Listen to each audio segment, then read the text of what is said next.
in overtime. He's got him! He's got him! Tyreek Hill! Fournette! Touchdown!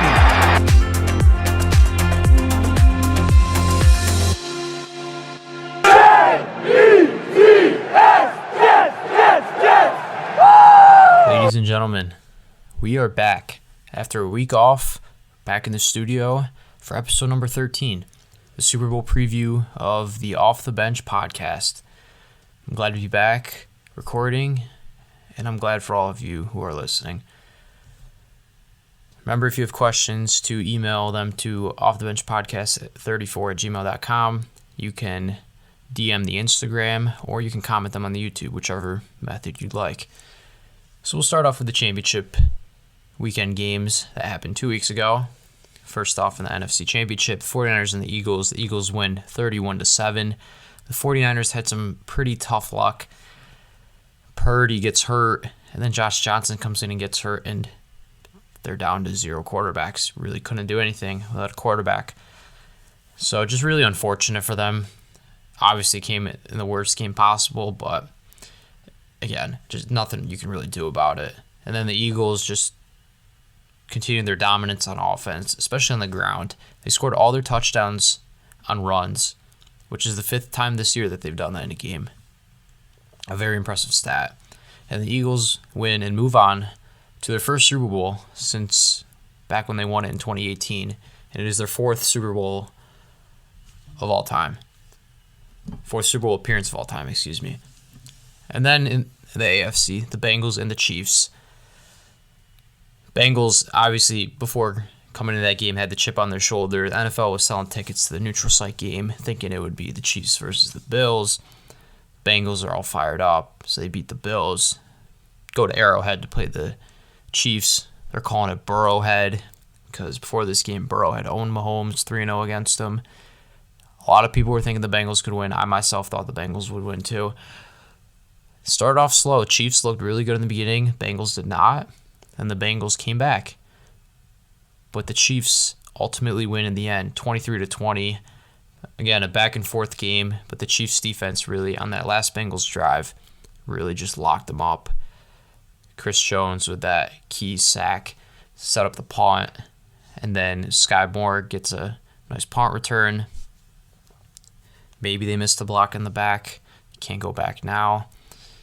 And then Mahomes is run out of bounds. And Osai of the Bengals, one of their linebackers, we all saw it, gives that late hit on him. 15-yard penalty, easier field goal. Bucker knocks it down, and the Chiefs go to the Super Bowl for the first time since 2020, 2 years ago, when they lost to Tampa. And it is their 3rd Super Bowl appearance in 4 years, which is very impressive. Do we have a dynasty in the making if they win this one? Only time will tell. And Andy Reid obviously is going up against his former team in the Eagles. Now, moving on from that, before we jump into the big game, we took off last week because, we still only had one game to cover. Didn't want to cover it a week early. And we anticipated that some stuff off the field would happen, which a lot of stuff happened within that 1 week. A lot of hirings and some significant retirements. We'll start off with the retirements. Obviously, the obvious one, the GOAT, Tom Brady, has retired from the NFL, from the Tampa Bay Buccaneers. I think this one's real. Last year, it was not real. But after 23 years, he's hanging them up. He's first ballot Hall of Famer, no doubt. Arguably the greatest player of all time. Holds many records. I actually have them right here. I can read them off in both the regular season, postseason, and Super Bowl. In the regular season, he has the record for most games started, most wins by a starting quarterback, passing yards, passing touchdowns, completions. Touchdowns to different receivers with 98. Very impressive. Division titles, Pro Bowl appearances. He's the oldest player to win the MVP. He's the oldest player to be named to the first team All-Pro. He has the most seasons with one team. That was 20 with the Patriots. And he's the only player to beat all 32 NFL teams. Then we'll go to his postseason records. He has the record for games started, wins by a starting quarterback, consecutive playoff wins, passing yards, passing yards in a game, passing touchdowns, interceptions, which I mean comes with playing for so long, completions, multi-touchdown passing games, game-winning drives, conference championship appearances, and conference championship game wins. And then we'll go to the Super Bowl. Leads the NFL all-time in Super Bowl appearances with 10, which is an absurd amount. Obviously, Super Bowl wins with 7.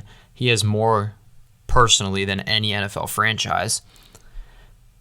Super Bowl MVPs, touchdown passes, passing yards, completions, pass attempts, passing yards in a game, completions in a game, pass attempts in a game, and game-winning drives. Numbers speak for themselves. He's the greatest football player of all time to play the game. It's an absolute privilege to be able to watch greatness on the TV on Sunday for a majority of my life. For the beginning of my life, I'll say. Pretty young. But I don't think we're ever going to see a player like Tom Brady ever again. No one currently really is close to him, with the exception of maybe Mahomes. Maybe. He has to win the Super Bowl first. Who knows if they're going to win or not. But highly unlikely we'll see a player like that ever again. So congrats to Tom on an all-time career. Also, J.J. Watt has retired. He played for the Texans and the Cardinals. Personal stats from him, he's a 5-time Pro Bowler, 5-time All-Pro player, 3-time Defensive Player of the Year. He also won the Walter Payton Man of the Year in 2017. And he's also the first player in NFL history to record 2 20-plus sack seasons in a career.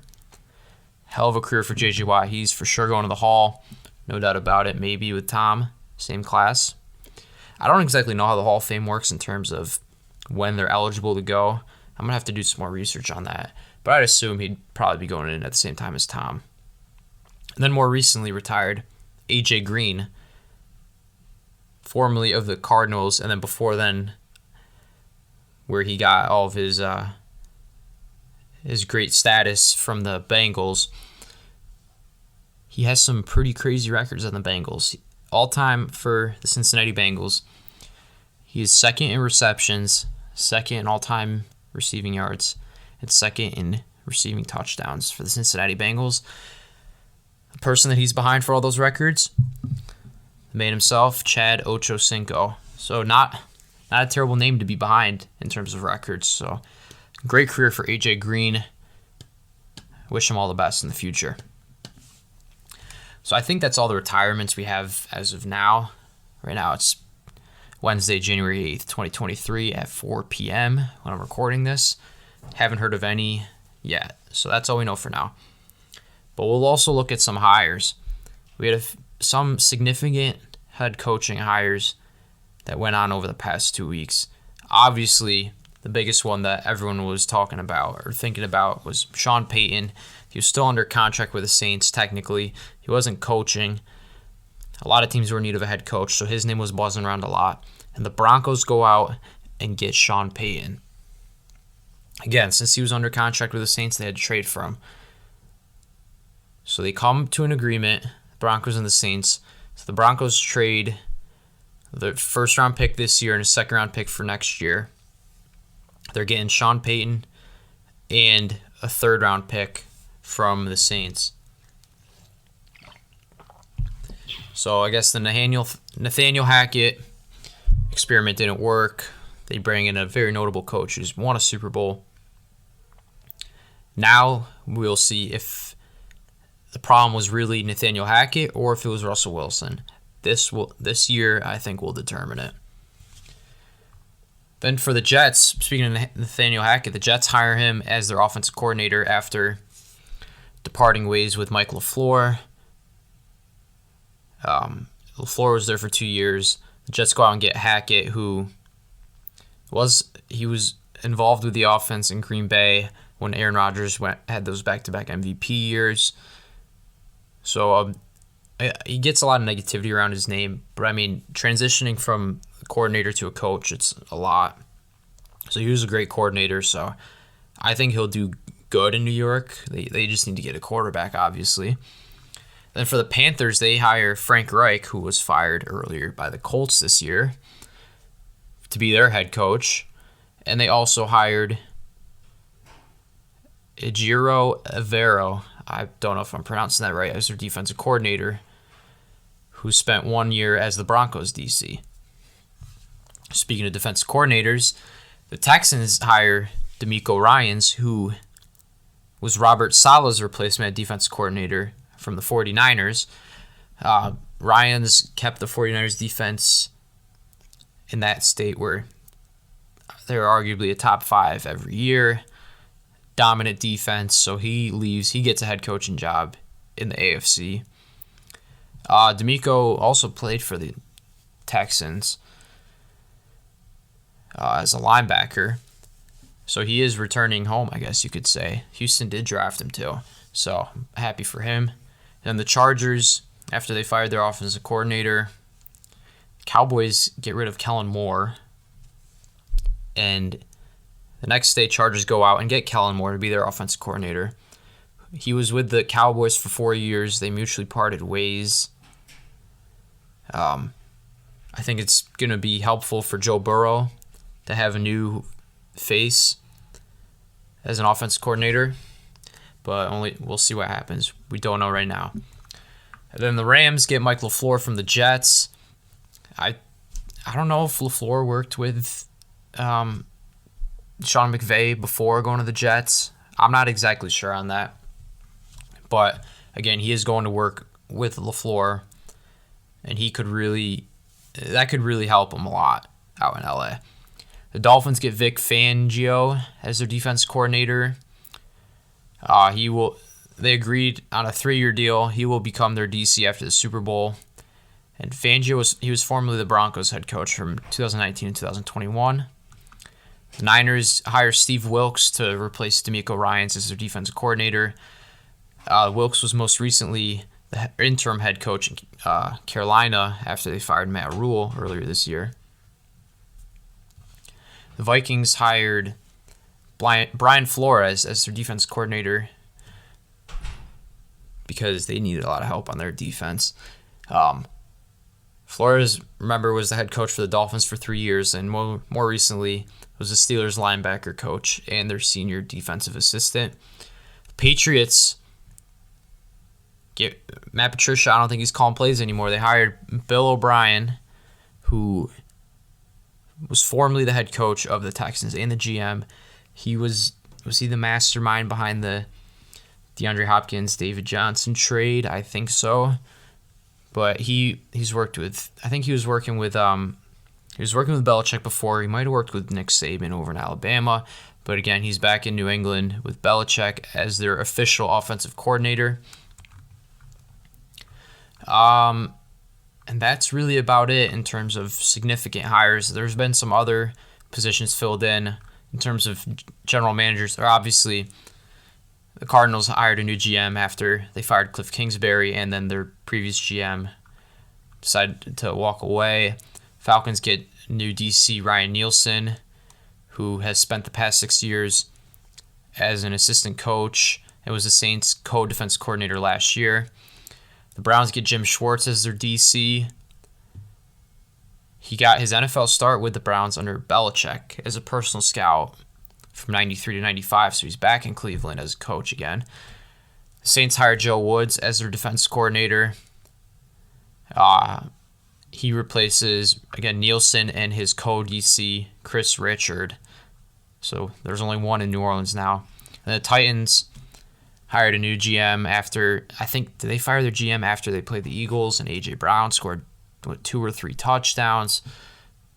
So they got a new GM in Rand Carthon. So that's it for the hires as of now. I assume after the Super Bowl we're going to see a lot more, especially in terms of coaching hires. I mean, most of them have been filled out now, so we'll see a few more. And then in terms of player movements and trades, I think that will definitely happen after the Super Bowl. But last weekend was the Pro Bowl, which for the past forever, the Pro Bowl, no one wants to watch it because it's literally two-hand touch football. Not even two-hand touch football. It sucks. The NFL listens to everyone's complaints, so they go out and they say, hey, we're going to change it up a little bit. No more football. No more tackle football. Tackle in quotes because they weren't tackling. We're going to have some more events, which they had some previously, but they added in some more. So after watching it last weekend, I thought it was a lot better than last year, with the exception of the water balloon event. I didn't understand that exactly. I don't know. I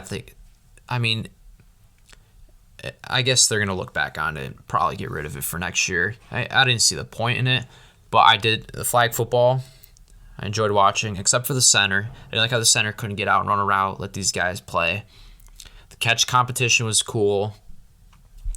Obviously, dodgeball. Everyone loves dodgeball. And the gridiron gauntlet was also very enjoyable to watch. And I think after this year, it was a good start, but definitely could be built upon for the coming years. So that concludes the Pro Bowl. And now we're moving on to the big game, Super Bowl 57 on Sunday, this upcoming Sunday, February 12th. Kickoff is expected to be at 6:30 p.m. Eastern Time if all goes right. The Chiefs versus the Eagles. The Eagles are 1.5-point favorites. Over/under set at 51 right now. Crazy stats between these two teams. One of them, it's pretty. One of them is pretty cool. So let's start off.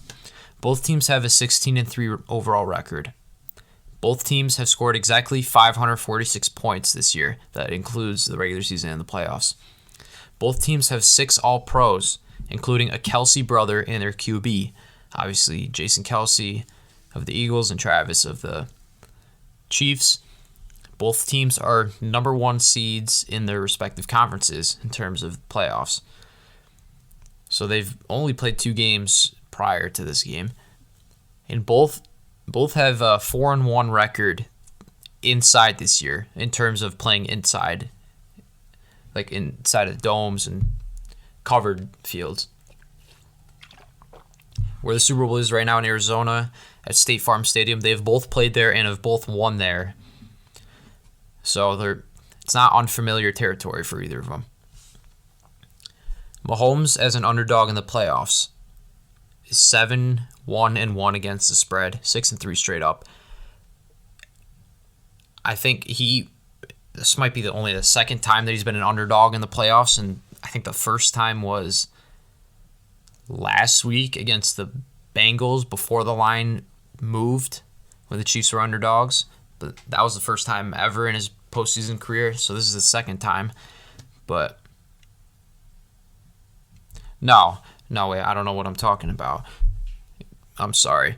I just said he's been an underdog in the playoffs at 9 games. All right, I don't know what just happened. I just zoned out. Sorry. The Eagles have allowed the least amount of sacks and the most sacks on defense. Especially after they lost to the Commanders mid-season. They went out and picked up 2 free agent interior defensive linemen. One, Ndamukong Suh. I can't remember who the other one was. But both have tremendous experience in the NFL. It really helped them out as the year progressed. And the Chiefs are playing this game with a chip on their shoulder. Remember from last week, Burrowhead, Mahomes, it's not better than Burrow. They got through that, and now a lot of people have been saying, the numbers have been saying, not a lot of people, that a slightly huge, I'm saying slightly huge, I'm going to say about 70%, around 70% of the bets have been placed on the Eagles in terms of the Super Bowl. 70% have been placed on the Eagles to win, which is absurd. It's insane. I can't even think about it. I would think it'd be 50-50. They're both 2 great teams, but 70% the Eagles? I can't believe it, especially with how good of a team the Chiefs are. So that's another reason why they're playing with a chip on their shoulder.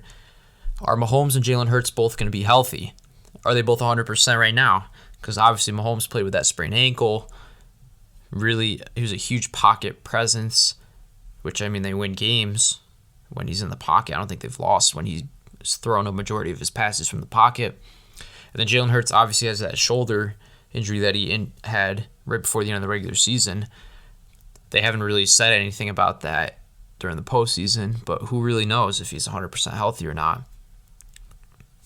If the Chiefs want to win this game, they have to establish the run game, because we saw in the past 2 playoff games only 186 team rushing yards combined in both games. And last week was only 42 yards, which not good. Not if you want to beat one of the best defenses in the NFL in the Philadelphia Eagles. But the Chiefs also need to protect Mahomes, because as I mentioned before, the Eagles lead the league in sacks. The Eagles, they have the best run game in the NFL.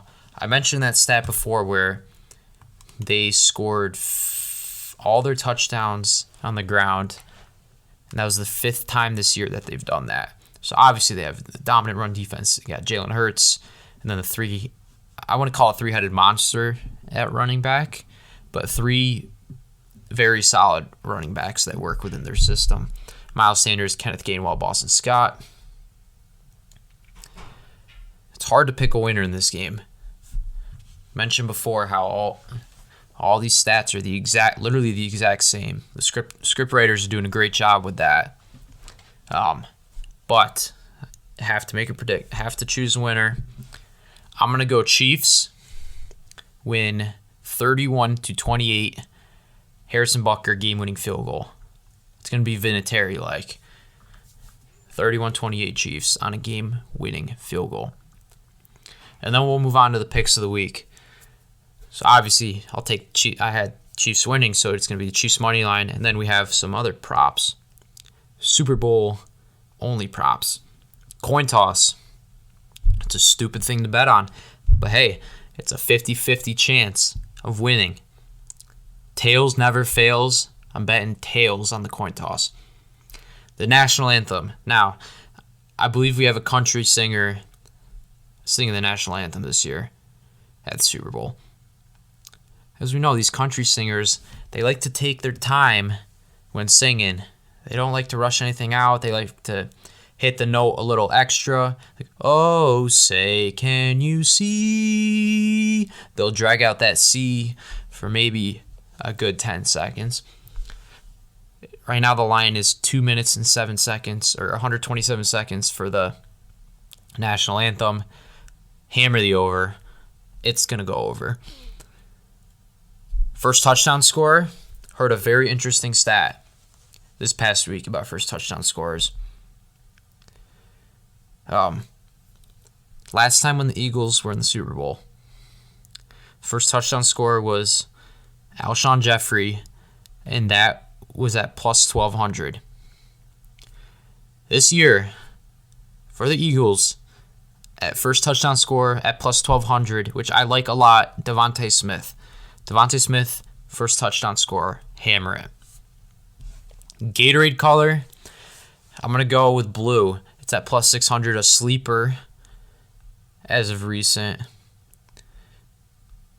I like blue a lot. I think blue's an underrated Gatorade flavor in general. A lot of people like the red.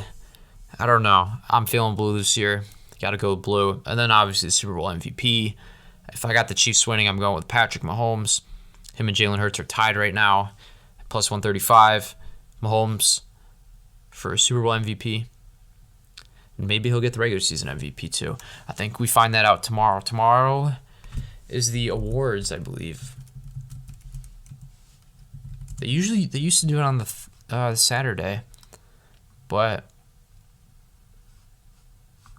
when are the awards?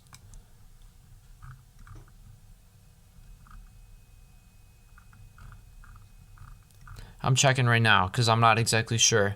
I thought they were tomorrow on Thursday. Yes, Thursday, February 9th. So that's when we're going to find out who's MVP, Offensive Player of the Year, Defensive Player of the Year, all that. So it's going to be very exciting before the Super Bowl. Because if Mahomes and Jalen Hurts are both in contention for the MVP, so it'd be interesting to see which one of them wins it. and if that will affect their Super Bowl play. We'll see tomorrow. And then we do have 2 questions. First one, regarding the New York Jets. Should the Jets sign/trade for Aaron Rodgers, Jimmy G, Derek Carr, or Lamar Jackson?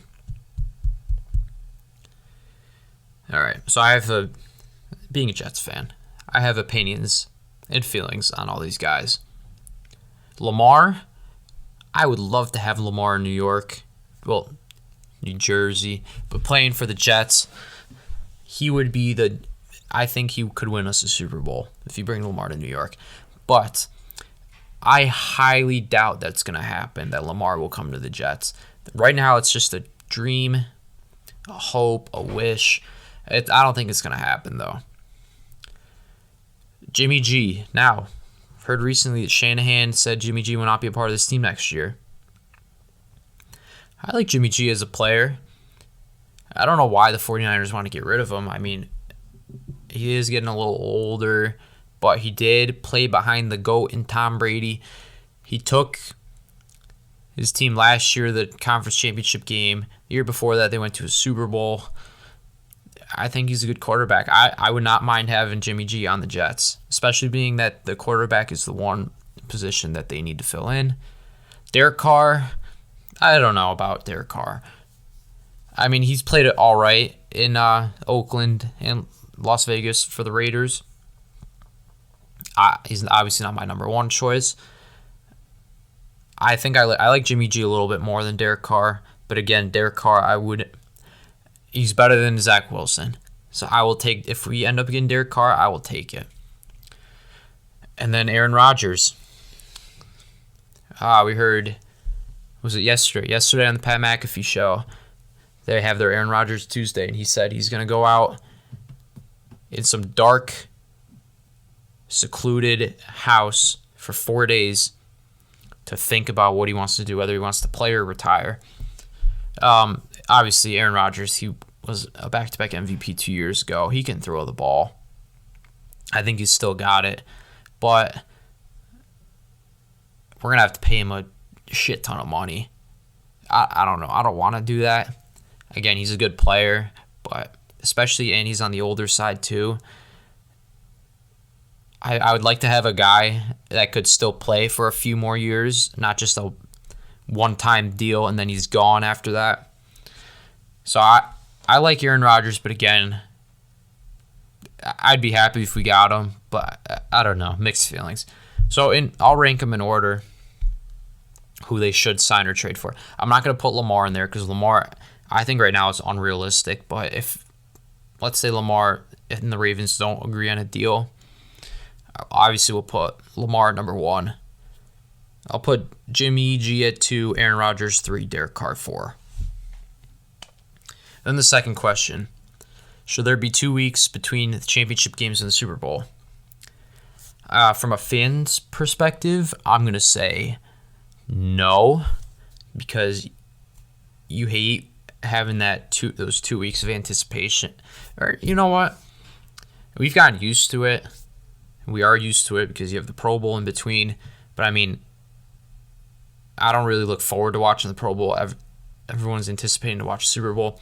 From a business standpoint, yes, there should still be, because you're building up, again, all that anticipation. People want to watch the Super Bowl, so people are chatting about it more. They're talking about it more. Now they're betting on it more because there's more legal states to gamble in.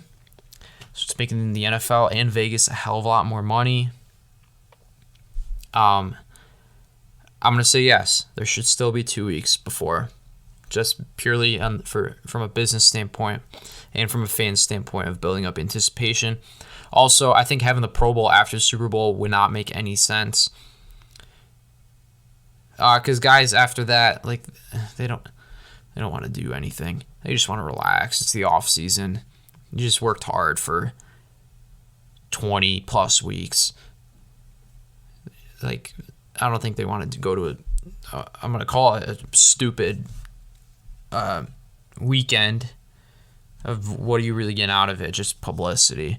Which publicity you would love to have, but from there, perspectives, I don't think the players would want it to have the Pro Bowl after the Super Bowl. And that wraps up episode 13 of the Off the Bench podcast. Thank you all for listening. Remember, if you have questions, you can email them to offthebenchpodcast34@gmail.com. You can DM the Instagram. You can comment on the YouTube channel. All right, we were talking about the future of this show before. So we'll have an episode next week after the Super Bowl.